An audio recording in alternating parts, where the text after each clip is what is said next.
Fala, seus lindões, Kreuser aqui, e o vídeo de hoje é uma continuação do papo com o elenco de The Umbrella Academy, porque a segunda temporada estreou nesta sexta-feira, dia 31 de julho. A primeira parte vocês já conseguem conferir aqui no canal, o link tá aqui na descrição, e nessa segunda é uma conversa um pouco mais aberta sobre a segunda temporada, pra gente falar sobre os personagens deles e sobre o que eles passaram nessa segunda temporada. E não se esqueçam que ainda teremos a exclusiva com o Steve Blackman. Tô louca pra mostrar pra vocês, mas ó, pra vocês não perderem nada, então se inscreve aí no canal e clica no sininho pra receber notificação pra quando tiver um vídeo novo. Espero que vocês gostem dessa entrevista como eu gostei de fazer ela. What the hell did we do now? What was that? The end of the world, November 25th, 1963. And where am I now? Dallas, 10 days earlier. I need to find my family. I think both characters have learned to respect each other more in this season, especially regarding the Commission. And now, under Herb's commands, can we say that they will work together with the Commission to fix the massive damage done to the timeline after the events of the season? That would actually be pretty fun because Diego and Herb have a good relationship. So it would be interesting if Diego actually, you know, wonders about back. I think that would be actually kind of fun. I think Diego knows her better than Five does. You had time to develop a handshake with him.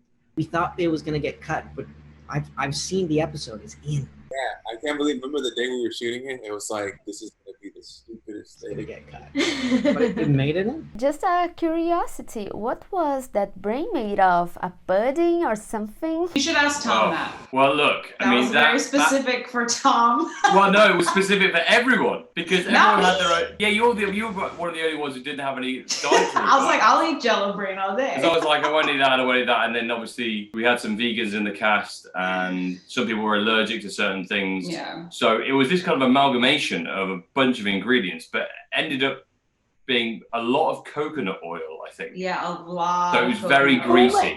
It wasn't was- the best tasting thing. Was really gross.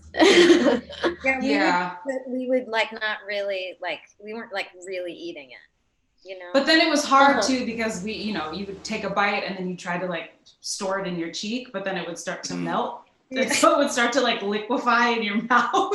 Oh yeah, it was quite an experience. They It did was like such a good job at making those. Good God. they looked amazing. Yeah, though. I have to say the props department on our show this Yeah. year were next level because I mean, yeah, like Emmy says, like in terms of dietary thing, I was eating a lot this year, and I have all sorts of dietary things that I don't eat, and the poor things they had to make all sorts of different sauces and stuff from scratch to to go into what I eat. So I felt terrible, really, but they are amazing. Like the stuff they came up with, it's brilliant. Yeah.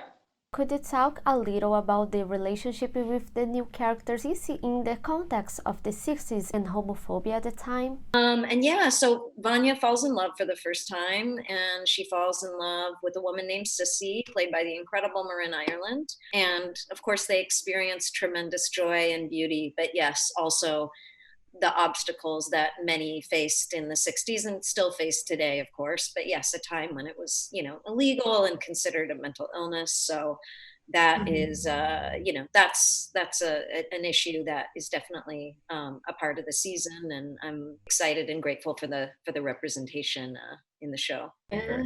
Although both are great in the comedy scenes, in this season you also had really heavy storylines with Dave and the resolution with Vanya, but the ending brings a possibility to explore the characters a little further, especially Ben. What do you expect for the future of the show and your characters? Just been sort of slinging ideas around. I like emailing things that sort of froth to the top of my head to Steve Blackman, our creator and sort of head writer. And really, I think it's because thankfully he doesn't have an ego, or he doesn't have a overly inflated ego. It's a flexible collaboration. It's a movable feast, I don't know what I hope for. I don't hope for anything. I just sort of keep throwing ideas around and see what happens. Introduction of the Sparrow Academy is incredibly exciting.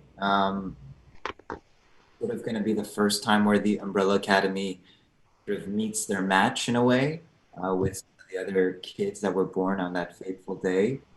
And I think it will be really exciting to sort of create a new version of Ben, a Ben that's very different and unlike the one that we've known for 2 seasons. So I'm very excited for that, and hope the show will continue on. Thank you, guys.